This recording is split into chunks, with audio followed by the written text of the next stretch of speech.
Hi, welcome to Rule of Carnage. We're a couple of games designers Yeah, we are. who are gonna talk about games design, the process, maybe give some helpful ideas and hints for working for your own game designs.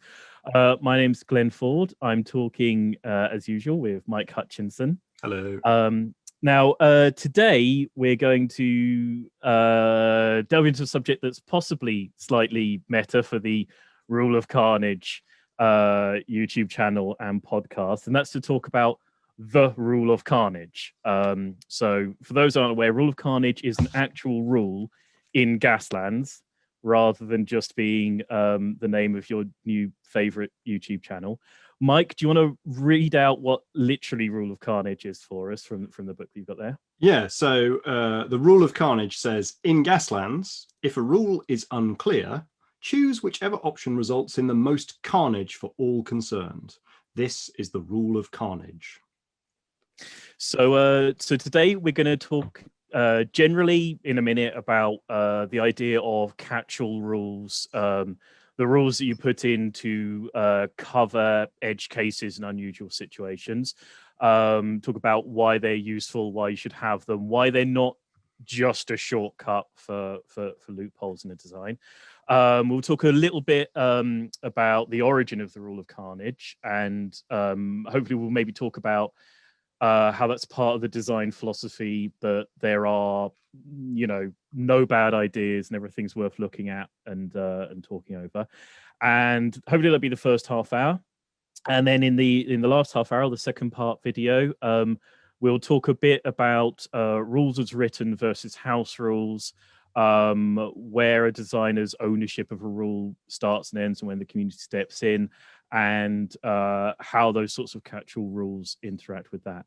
But to start with, we thought we might sort of talk a little bit about, or reminisce a little bit about literally where Rule of Carnage came from in the writing process of Gaslands, when it turned up, because I think we were just chatting about it, and I think we have slightly different memories of when it came in. Well, so I didn't really have a clear memory of when it came in, so I've just checked the archives. I can see that the first copy of the playtest manuscript that has it in is version 6.0, which was from February 2017. So to contextualize that, the very first version of the game was September 2015. That's version 1.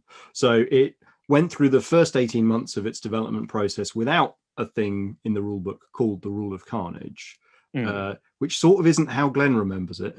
Well, I mean, what I find particularly interesting is you were also saying that the version that got handed over was quite close to Yeah, I haven't got the exact date to hand, but I think February 2017 feels about when I was supposed to hand it in. Now, because it got published that year in the winter. Yeah. Now, to my memory, Rule of Carnage was something that was there in every game of Gaslands that I ever played. Like from the earliest playtesting, it was the way it was stated that you resolved disputes, rather than I don't remember a point where it was ever the traditional roll a d6, roll off or assign a choice to a different part of a d6 and essentially flip a coin. I seem to remember very early it was, whatever causes things to blow up was the thing that's always chosen. And I suppose my question is, was these are just memories, was the idea that in the moment you wanted it to be, okay, whichever version makes things blow up is the version that I will entrench in the rules at a later point? Or was it just always the solution, and then we just said, hey, let's just write that down and stick it in the rules? I think there's two things here. I'm gonna just summon something up. I'm gonna summon something up to look at. So really early on, I wrote down. So this is October 2015. So this is version 1 dot something of the rules. I wrote down my design principles, and here I find something which I think. I mean, there are two principles that make sense here. Never sacrifice fun on the altar of realism, which sort of fits. But I think this is really the origin of the Rule of Carnage. If we have a problem to resolve, or there's two ways of doing something, if one amuses us more, let's go for that one, because that will ultimately cause a more enjoyable experience.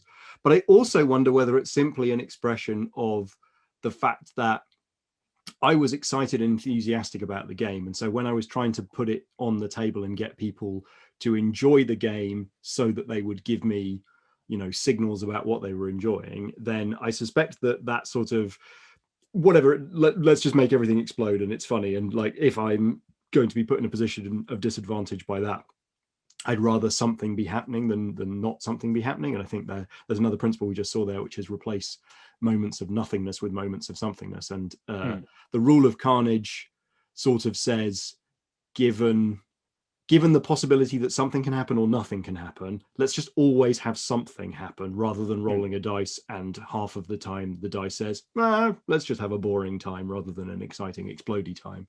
But I think it's also an expression of the fact that I'm very excited by things that explode and crash into each other, and that is poured deeply into the soul of Gaslands. So I don't know. I think it might be. It feels, in my memory, it feels like a distillation of something that I suspect you came up with. You might have systematized it into that rule by saying, because I don't remember whether there was ever a moment where there was a, I realized that you needed in event of the rules not making sense, dice off, or whether, because that doesn't seem like a thing I'd bother putting in, and that seems like a thing that you'd bother noting wasn't there, because you'd be like, right, there's a ton of edge cases about to emerge when you publish this game. Don't give the players zero way of exiting edge cases. You've got to have something. And then perhaps we caught on the fact that we already sort of knew what the answer was, which is explode. I think I think a lot of the time one of the things I end up doing is saying, okay, well, we're doing this anyway. Let's do that. Let's do this. Do you know what I mean? If we're always solving the problem by this solution, why is that not the solution? And I think that's one of the things with Rule of Carnage is, like you say, that's how the arguments always got resolved. And so let's make that how arguments always get resolved. If the game is better when you do that, just do that. I think the thing about what I say is the thing about something like the Rule of Carnage, like for one of these catch-all rules, is however tight the rule system is for this sort of analog game, whether or not you have 0 edge cases in your rules, and you will have some edge cases in your rules, you're always going to have arguments over measurements. You're always going to have arguments over whether something's within a distance or whatever. I mean, if something is 24 inches away from something else, is it within 24 inches of something else? Is an eternal sort of, okay, well, you set up 24 inches away, so therefore you're in range. No, I set up 24 inches away, therefore I'm out of range, is an eternal conversation.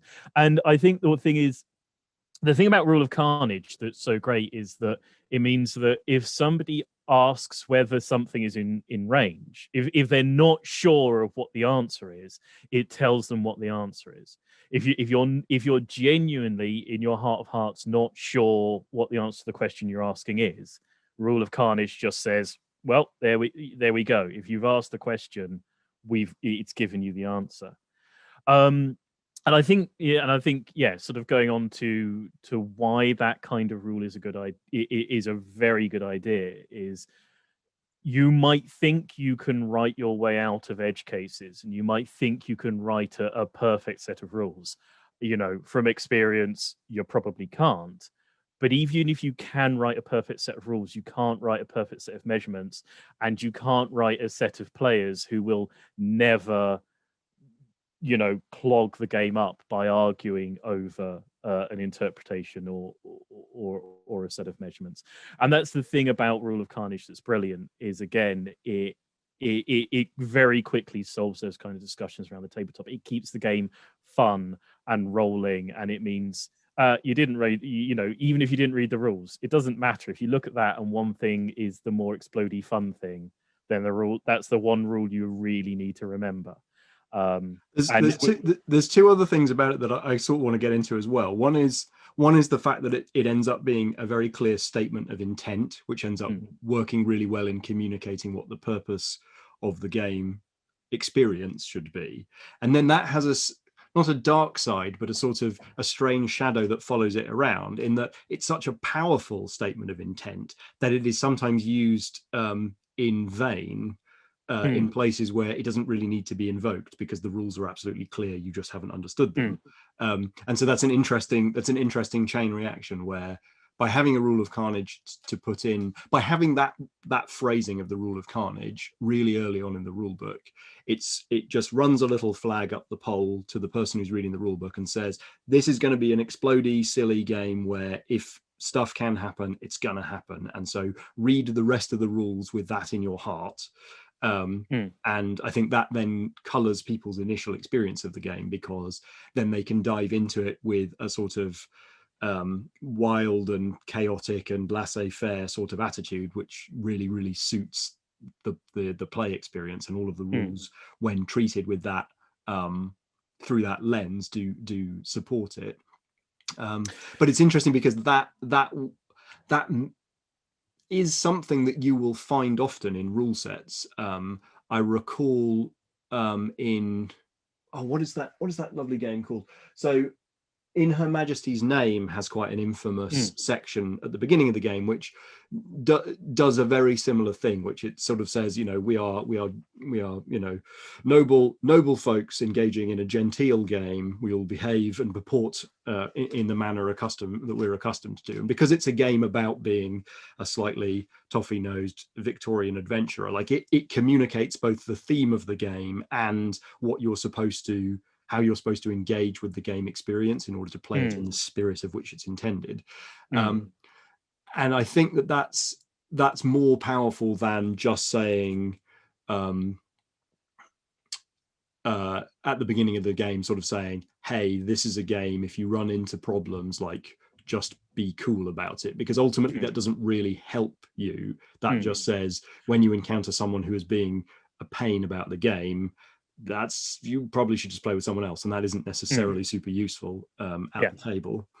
Yeah, and I think that is a very relevant thing to sort of to talk about here, is that I think that there's a difference between how one of these catch-all rules works in a way that makes the game more effective and run more quickly and actually helps make rules clearer, and one of these catch-all rules that you do see sometimes that I think sort of absolves the designer of writing clear rules, where you do I'm chuckling because that is a thing that you see in a lot of skirmish rule sets, and I think the thing that Glenn and I are absolutely aligned on is that we believe, and this is entirely our opinion, that it is a failure of the games designer if you leave a gaping hole that you can drive a truck through that says, if you don't like the rules, just make it up. And then you don't provide the rules sufficiently to actually close that hole up. Yeah, because ultimately there are rule sets that say something on the lines of, if the point of the game is to have fun. If you're arguing over the rules, you're not having fun. So therefore, if you argue over the rules, you're not playing the game right, and that's your fault, not mine. And you should therefore just stop arguing over the rules. What are you doing? You're playing the game wrong. And it's like, well, if I honestly don't know what the rules are, and I honestly don't know what the answer is, people by and large, and there are exceptions, people by and large don't sit around arguing over rules because they love the joy of arguing over rules. They tend to argue over rules because they honestly want to know what the answer is. They're trying to play the game in good faith. They're trying to understand what the system is telling them the game wants them to do, because they're playing this game because they're trying to get some kind of game experience out of it. And if the game experience takes you 80% of the way and then leaves you hanging, and you have to invent the remaining 20%, you can, if you're a certain kind of player, and I certainly am one, you can end up feeling, rather than free, you can feel a little bit cheated. And also personally, when I'm playing a game, I often don't mind what, be like, okay, can I do this? And I don't care whether you say I can or whether I can't. Because if I can't, I'll pick another tactic and I'll pick another strategy and I'll find no way around it. But I need to know whether I can or whether I can't. I need to know whether you can or you can't. I often don't mind what the answer is, but I do need an answer.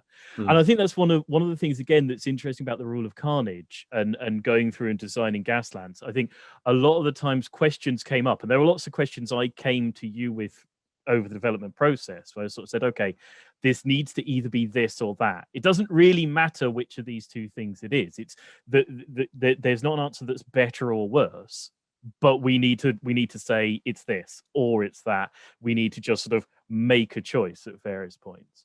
And I think having one of these rules that actually makes the choice for people, actually tells them it's okay, this is how it's meant to be, versus something that basically says you sort it out for yourself. I'm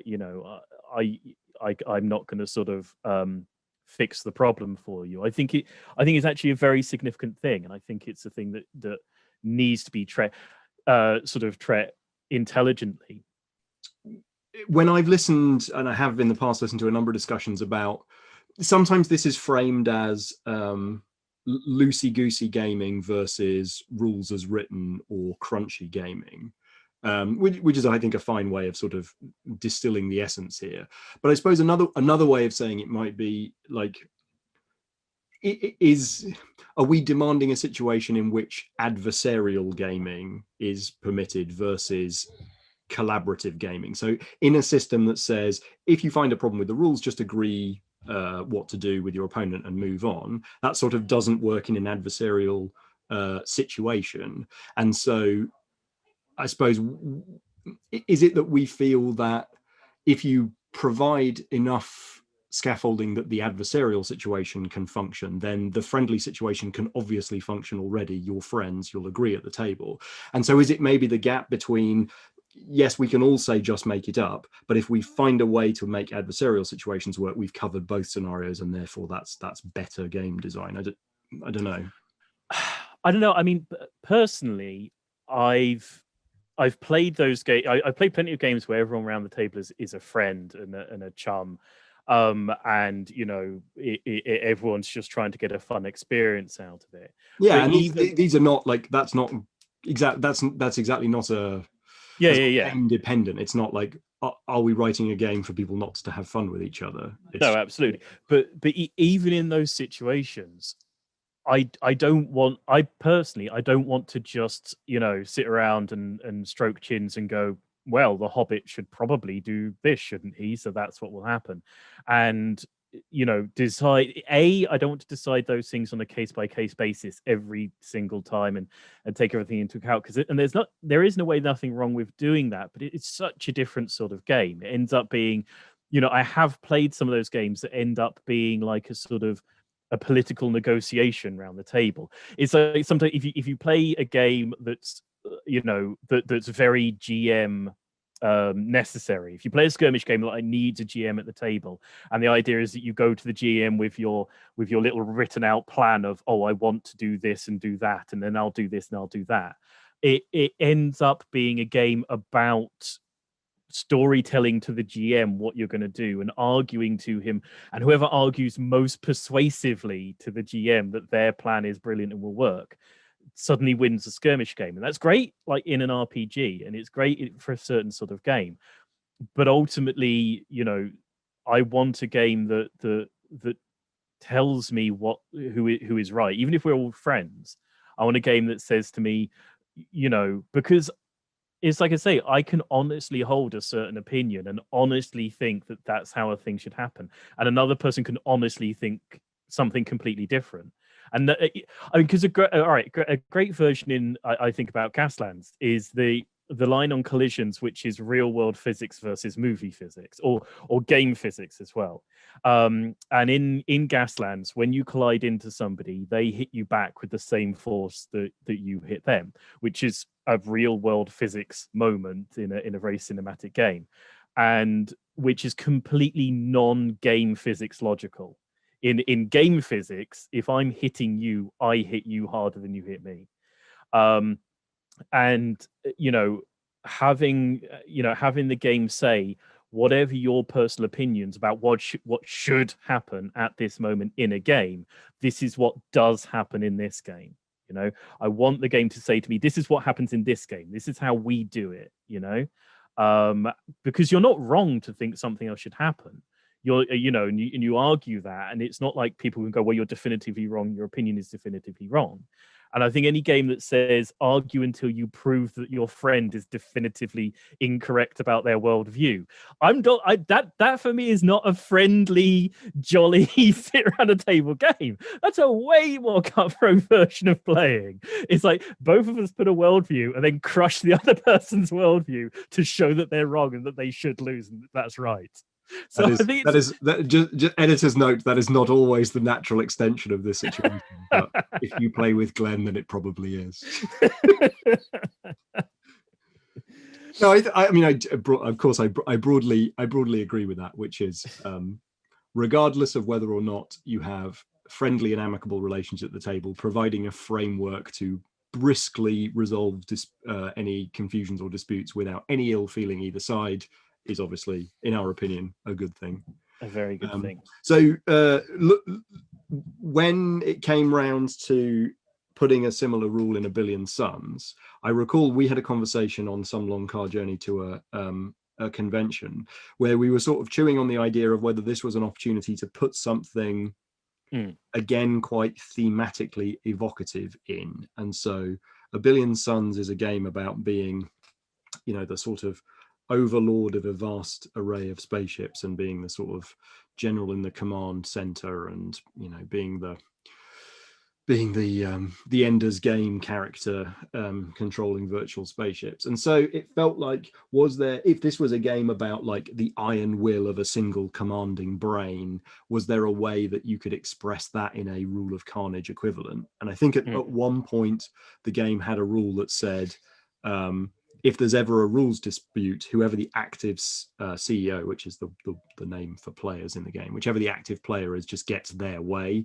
And so the intention being, whenever it's my turn, and it's going to be my turn about half of the time, I get my way, and when it's your turn, you get your way. And that didn't survive to the final version. Do you want to talk a little bit about where we found issues with it? I suppose all right. I mean, the first thing I'll say is, and we'll talk about this in a minute, is the thing that's great about Rule of Carnage is that it is a rules as written rule. It's actually not. It looks like a house rule. It looks like a loosey goosey rule, but it's actually a you know, you can get into forum debates where people use it as a rules as written, and that goes, there you go, the answer's in there. The problem, I think, with that more sort of player perspective rule is that ultimately it could never actually be used that way. You could never actually give an objective answer on the basis of it.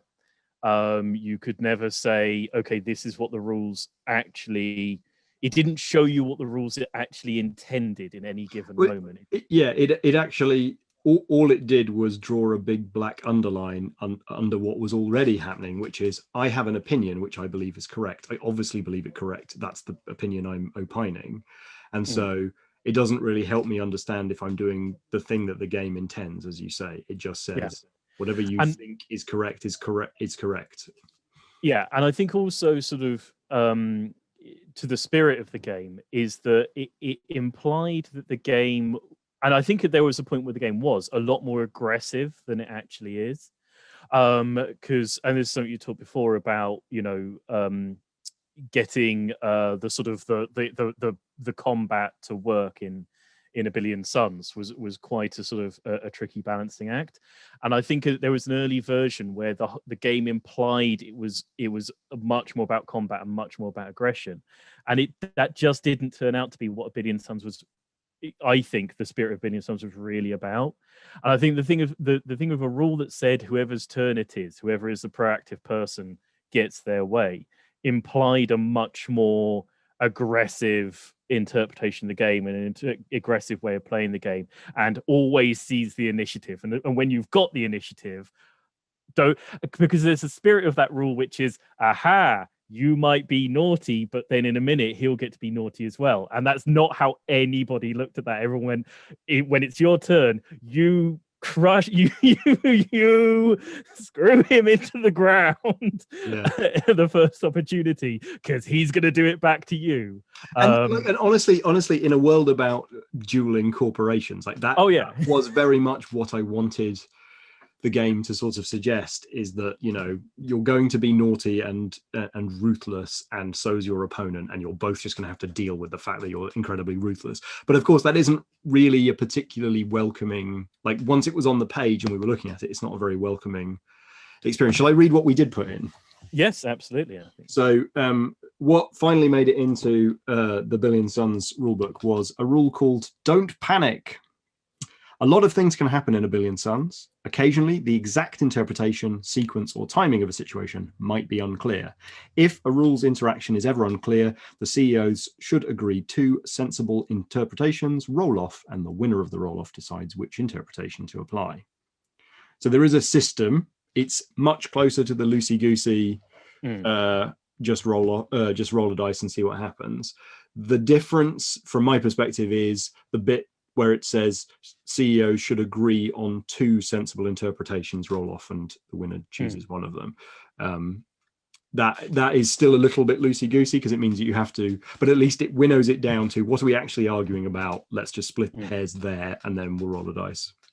I think this is the thing. I'm interested to see how that goes and how it pans out and how it works, because my feeling is that that's a much more standard way of dealing with this kind of It absolutely is, yeah, catch-all rule for these sorts of games. I think that people go, okay, oh yes, you won't need to even read that rule. You'll know as soon as you glance at it, you'll go, okay, yeah, I know that one. That's how we do things. Whereas I think that the rule of Carnage, in many ways, has been seen as much more of a silly. Yeah, I always say it's one of the dumbest, smartest rules we ever came up with. Because I think it's seen as quite a silly rule. It's seen as a sort of, if you come in with a sort of yobbish interpretation of what's going on in that situation, you're somehow correct. But I think in truth, I think that Rule of Carnage is a sort of an obsessive rules examiner's dream, in a way that, you know, the rule for A Billion Suns is great, and it'll let the game flow and it'll work brilliantly, but I don't think it's going to sort of be quite so satisfying for the very obsessive rules lawyer, in a weird way, because the natural rules lawyers are going to look at it and go, oh, that's great, I don't need to worry about that. That's how I know rule games are meant to be played. So I'm interested to see how the rules interpretations on the various forums are going to go with that. I suppose it's worth addressing the fact that I did consider putting the Rule of Carnage in verbatim to A Billion Suns, and I stepped away from that simply because I didn't want to signal that was the way that you engaged with the game, because ultimately A Billion Suns isn't about crashing spaceships into each other and hooting. It's about stroking your chin and thinking carefully about exactly where to invest and where to place resources. And so I never quite found a magic phrase that did the same thing, which said, you know, given 2 choices, the wiser investment is the one that should be chosen. Yes. I think we did have quite a few conversations on this, and it was sort of, I don't know if you mind, you know, I think there were bits of A Billion Suns that were a more difficult birth than certain bits of Gaslands. Yes. And I think sausage. Yeah, and I think this is one of the parts of it. And I think there's so much incredibly great about Billion Suns. I really do think that. But some of the bits that were super tricky were figuring out things like that. Things about this game does something that's so much about the narrative, and the strategy and the physical experience of playing it all at the same time, that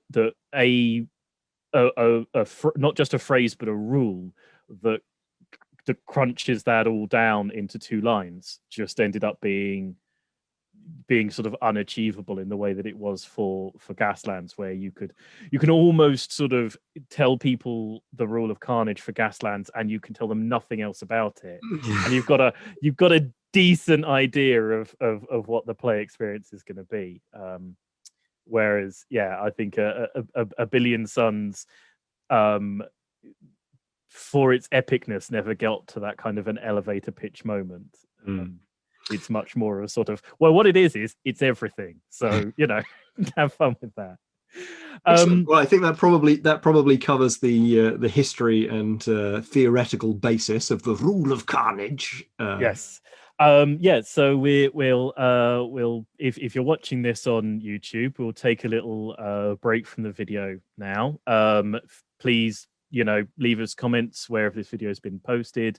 Look us up on Instagram. I'm Manakent1, and Mike is Crikey. Not on Instagram, but I am on Twitter as Crikey Miles. Oh, yes. Okay. Yes, I'm on Instagram. He's on both. I'm on Instagram. I'm on Instagram as Manakent Games, and I'm on Twitter as Manakent Games 1. So yeah, look us up on that. Manakent Games on Twitter. Yeah, there is another Manakent Games on Twitter. Who knew? All right. Yes, look us up. Drop a comment. Let us know what you think of the Rule of Carnage or Rule of Carnage or anything with Carnage in it. If you're listening to this on the podcast, we'll go straight through, and if not, we'll see you in part 2. Thank you. Bye. Bye.